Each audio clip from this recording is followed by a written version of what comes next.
ஓம் சாய்ராம். ஸ்ரீ சாயிபாபாவின் பக்தர்களின் அனுபவங்கள் என்ற புத்தகத்தை பூஜ்ய ஸ்ரீ நரசிம்ம சுவாமிஜி அவர்கள் தொகுத்து வழங்கியுள்ளார். இதிலிருந்து குஷபாவ் அவர்களுக்கு ஸ்ரீ சாயிபாபா அளித்த அனுபவத்தை பார்த்து கொண்டிருக்கோம். இந்த பேட்டியை 1936 ஜூலை மாதம் 20 எடுத்தார். அந்த பேட்டிக்கு அப்புறமா அடுத்த பேட்டியாக இது 2 பாகமாக இருக்குது. 30 ஆகஸ்ட் 1936 அந்த பேட்டியோட கண்டினியூவேஷனை இப்போ நம்ம கேட்க போகிறோம். குஷபாவ் அவர்கள் ஸ்ரீ சாயிபாபாவை நினைத்த உடனேயே அவர் கையில் உதி வர்ற மாதிரியான சக்தியை ஸ்ரீ சாய்பாபா அவருக்கு அளித்தாருன்னு பார்த்தோம் இல்லையா. இந்த சக்தியை குஷபாவ் அவர்கள் வேற யாருக்காவது கொடுக்க முடியும் அப்படின்னு சொல்கிறாரு. ஆனால் அந்த சக்தியை பெற விரும்புகிறவங்க ரொம்ப ஒரு கடினமான பிரம்மச்சரியத்தை கடைபிடிக்கணும். குறைந்தபட்சம் 6 மாதமாவது அந்த பிரம்மச்சரியத்தை அவங்க கடைபிடிச்சாகணும். அந்த மாதிரி சாதனைகள் பண்ணால் அவங்களுக்கு இந்த சக்தியை கொடுக்க முடியும் அப்படின்னு சொல்லி குஷபாவ் அவர்கள் சொல்கிறாரு. அப்புறம் ஸ்ரீ சாயிபாபா குஷபாவ் கிட்ட சொன்னார், நீ அவ்வளோ கஷ்டப்பட்டு அங்கேருந்து என்னை பார்க்குறதுக்காக ஷீரடி வர வேண்டாம், உன்னுடைய ஊர்லேயே நான் சொல்கிற ஒரு இடத்துக்கு போய் பாரு, அங்கே தான் நான் வசிக்கிறேன் அப்படின்னு சொன்னார் இல்லையா.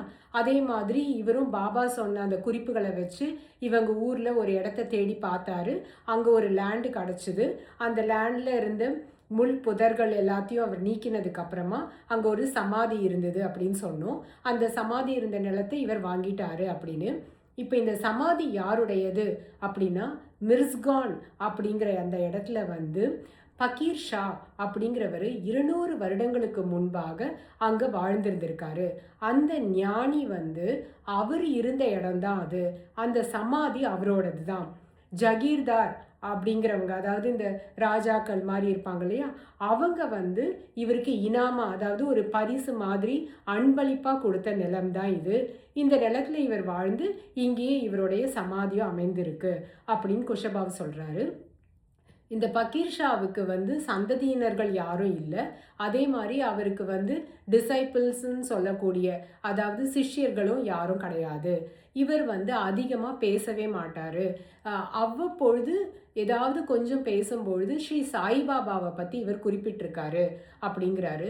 எப்போவுமே இவர் மௌனத்தில் தான் இருப்பாராம்.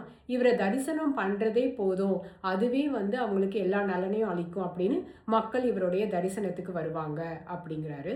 அப்புறம் சாத்துர் மாசிய சமயத்தில் அந்த தரிசனம் கூட கொடுக்க மாட்டார் அப்படின்னு. இப்போ இவர் இந்த நிலத்தை வாங்கிட்டார் குஷபாவ் அவர்கள்.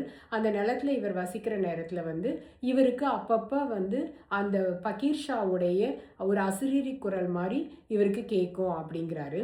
ஆனால் அவர் எப்போவுமே பக்தியையோ ஞானத்தையோ அதை பற்றியெல்லாம் எதுவுமே பேசினது கிடையாது. அவர்கள் பக்தர்கள்கிட்டையும் சரி எப்போவுமே அந்த மாதிரியான எந்த அறிவுரைகளையோ இல்லை மற்றவங்களுக்கெல்லாம் எந்த உபதேசமும் அவர் கொடுத்ததில்லை. ஆனால் அவருடைய அந்த இருப்பே பக்தர்களிடையே நம்பிக்கையை வலுவூட்டியது அப்படின்னு சொல்கிறாரு. ஸோ இவர் நரசிம்ம சுவாமிஜி கிட்ட இந்த பேட்டி அளிக்கும் பொழுது, இந்த 30 ஆகஸ்ட் மாதம் அளிக்கும் பொழுது இவங்க ஷிண்டே, நாராயணராவ் ஷிண்டே அப்படிங்கிறவருடைய அறையில் பேசிகிட்டு இருக்காங்க.